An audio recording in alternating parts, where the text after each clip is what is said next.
పొలిటికల్గా మోడీ దాదాపు అదానీ అంబానీ ఆ కార్పొరేట్ కంపెనీల చేతుల్లో ఉన్నాడు.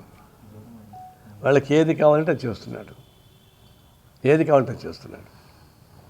అప్పులు రాయితీలు మొదలుకొని పెట్టుబడులు మొదలుకొని అనుమతుల దాకా.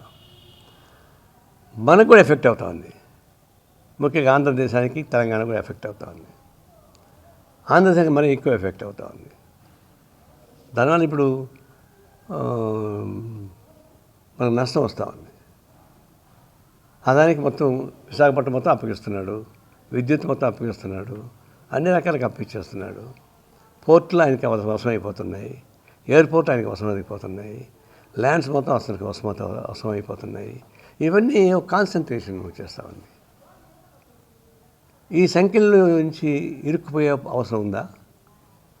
ఇదే చంద్రబాబు నాయుడు ప్రతిపక్షం ఉన్నప్పుడు, వైసీపీ ప్రభుత్వంలో ఉన్నప్పుడు ఏ కాంట్రాక్టర్స్ ఉన్నారు, ఎవరికైతే అదానీ లాంటి వాళ్ళకి భూములు అన్నిటికీ ఫ్రీగా ఇచ్చారు, అలాంటి గవర్నమెంట్ ఓడించింది టీడీపీ కూటమి.